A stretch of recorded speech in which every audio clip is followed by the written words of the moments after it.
Historia de la Eternidad, por Jorge Luis Borges. 3. 2.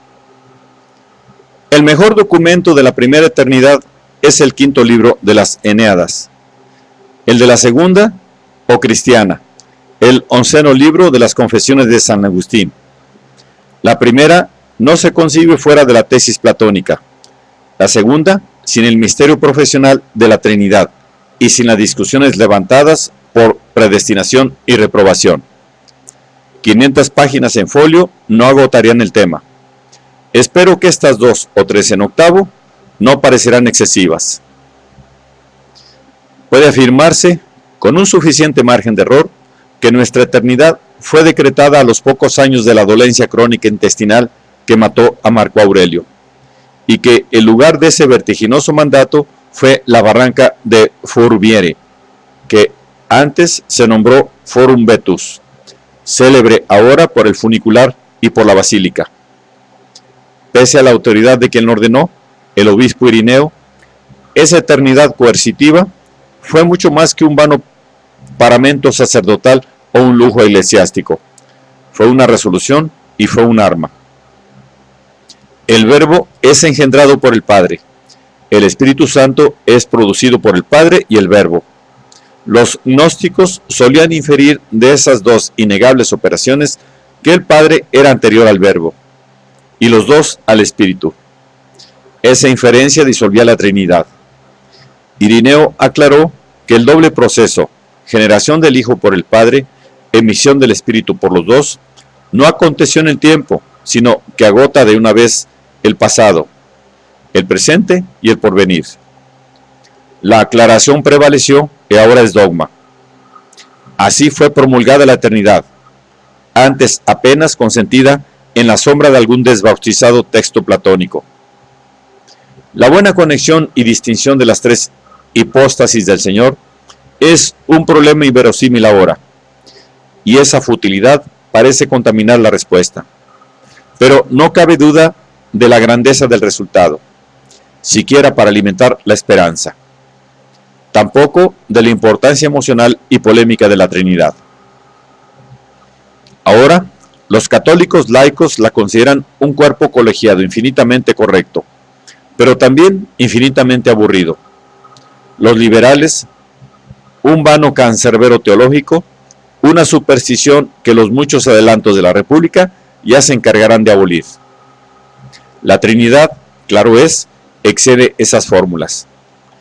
Imaginada de golpe, su concepción de un Padre, un Hijo y un espectro, articulados en un solo organismo, parece un caso de teratología intelectual, una deformación que solo el horror de una pesadilla pudo parir.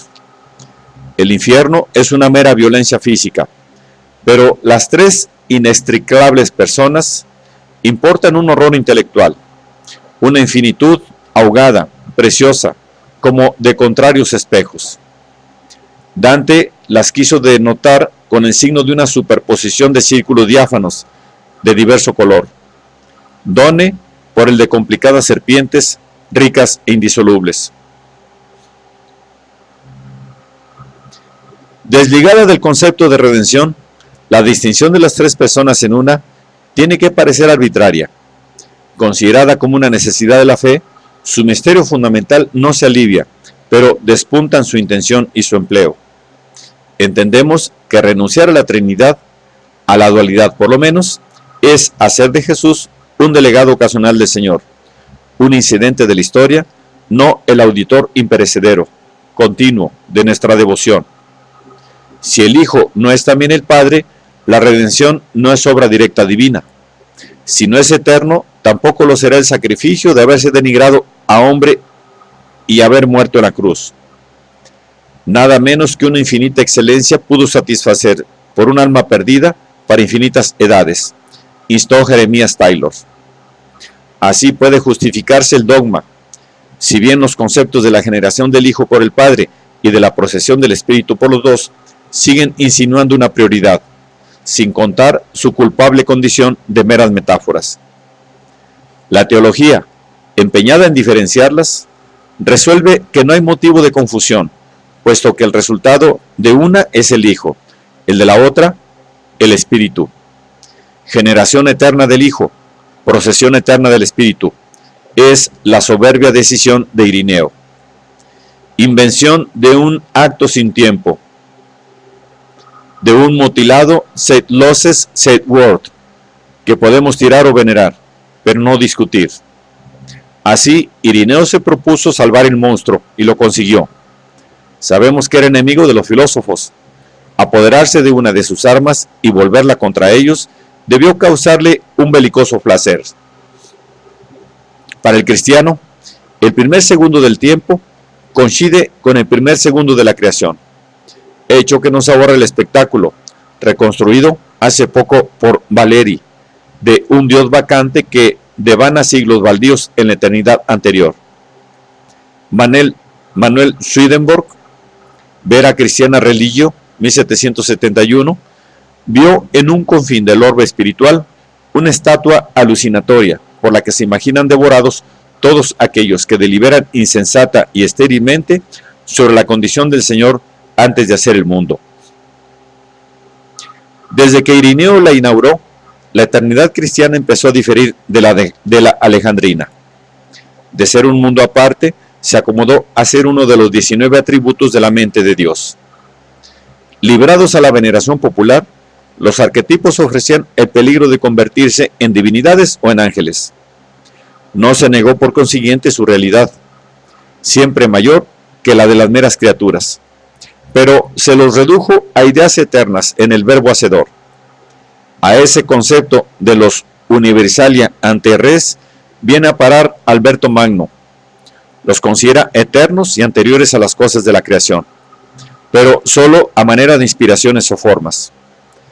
Cuida muy bien de separarlos de los universalia in rebus, que son las mismas concepciones divinas ya concretadas variamente en el tiempo, y sobre todo en los universalia post res, que son las concepciones redescubiertas por el pensamiento inductivo. Las temporales se distinguen de las divinas en que carecen de eficacia creadora, pero no en otra cosa. La sospecha de que las categorías de Dios pueden no ser precisamente las del latín no cabe en la escolástica, pero advierto que me adelanto. Los manuales de teología no se demoran con dedicación especial en eternidad. Se reducen a prevenir qué es la intuición contemporánea y total de todas las fracciones del tiempo, y a fatigar las escrituras hebreas en pos de fraudulentas confirmaciones, donde parece que el Espíritu Santo dijo mal lo que dice bien el comentador. Suele agitar con ese propósito esta declaración de ilustre desdén o de mera longevidad. Un día delante del Señor es como 1000 años, y 1000 años son como un día. O las grandes palabras que oyó Moisés y que son el nombre de Dios. Soy el que soy. O las que oyó San Juan, el teólogo de Patmos, antes y después de mirar de cristal y de la bestia de color escarlata y de los pájaros que comen carne de capitanes. Yo soy la A y la Z, el principio y el fin. Suelen copiar también esta definición de Boecio, concebida en la cárcel, acaso en vísperas de morir por la espada, y que me alegra más en la casi voluptuosa repetición de Hans Lassen Martensen. Parecen desdeñar, en cambio, aquel oscuro juramento del ángel que estaba de pie sobre el mar y sobre la tierra, y juró por aquel que vivirá para siempre, que ha creado el cielo y las cosas que en él están, y la tierra y las cosas que en ella están, y la mar y las cosas que en ella están, que el tiempo dejará de ser. Es verdad que tiempo en ese versículo debe equivaler a demora. La eternidad quedó como atributo de la ilimitada mente de Dios, y es muy sabido que generaciones de teólogos han ido trabajando esa mente, a su imagen y semejanza. Ningún estímulo tan vivo como el debate de la predestinación ab eterno. A los 400 años de la cruz, el monje inglés Pelagio incurrió en el escándalo de pensar que los inocentes que mueren sin bautismo alcanzan la gloria. Agustín, obispo de Hipona, lo refutó con una indignación que sus editores aclaman. Notó las herejías de esa doctrina, aborrecida de los justos y de los mártires. Su negación de que en el hombre Adán ya hemos pecado y perecido todos los hombres. Su olvido abominable de que esa muerte se transmite de padre a hijo por la generación carnal. Su menosprecio del sangriento sudor, de la agonía sobrenatural y del grito de quien murió en la cruz. Su repulsión de los secretos favores del Espíritu Santo. Su restricción de la libertad del Señor. El britano había tenido el atrevimiento de invocar la justicia. El santo, siempre sensacional y forense, concede que según la justicia, todos los hombres merecemos el fuego sin perdón, pero que Dios ha determinado salvar a algunos, según su inescrutable arbitrio. O, como diría Calvino mucho después, no sin brutalidad. Porque sí, quia voluit, ellos son los predestinados.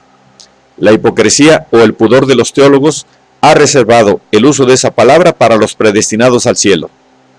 Predestinados al tormento no puede haber. Es verdad que los no favorecidos pasan al fuego eterno, pero se trata de una preterición del Señor, no de un acto especial. Ese recurso renovó la concepción de la eternidad. Generaciones de hombres idolátricos habían habitado la tierra, sin ocasión de rechazar o abrazar la palabra de Dios. Era tan insolente imaginar que pudieran salvarse sin ese medio, como negar que algunos de sus varones, de famosa virtud, serían excluidos de la gloria. Zwingli, 1523, declaró su esperanza personal de compartir el cielo con Hércules, con Teseo, con Sócrates, con Arístides, con Aristóteles y con Séneca. Una amplificación del noveno atributo del Señor, que es la omnisciencia, bastó para conjurar la dificultad.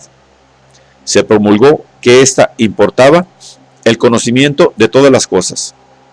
Vale decir, no solo de las reales, sino de las posibles también.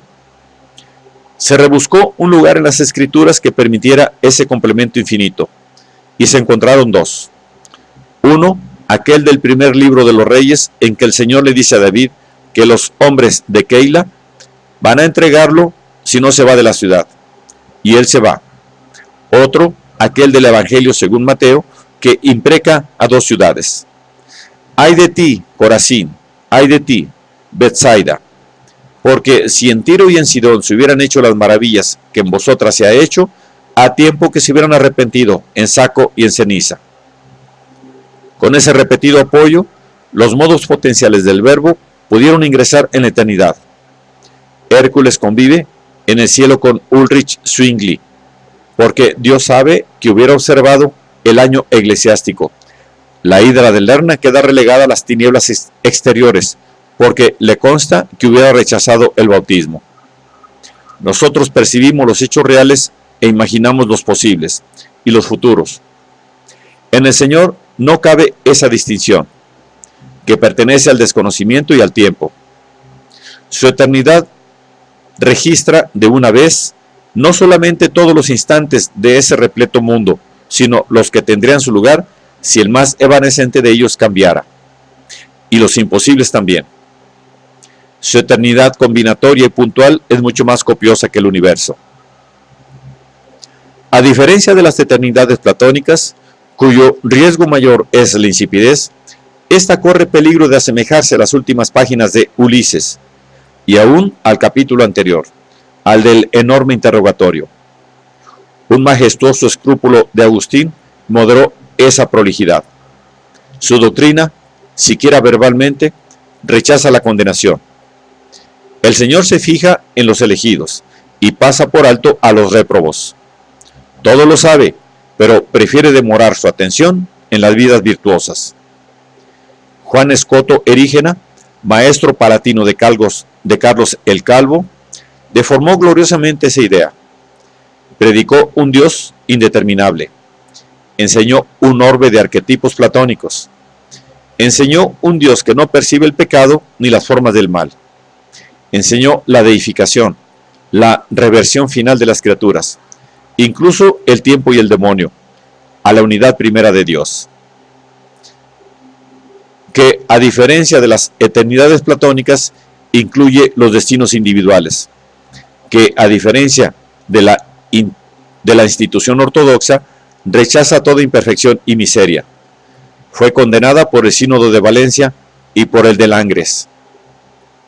De Divisione Naturae Libre 5, la obra controversial que la predicaba ardió en la hoguera pública. Acertada medida que despertó el favor de los bibliófilos y permitió que el libro de Erígena llegara a nuestros años. El universo requiere la eternidad. Los teólogos no ignoran que si la atención del Señor se desviara un solo segundo de mi derecha mano que escribe, ésta recaería en la nada, como si la fulminara un fuego sin luz. Por eso afirman que la conservación de este mundo es una perpetua creación, y que los verbos conservar y crear, tan enemistados aquí, son sinónimos en el cielo.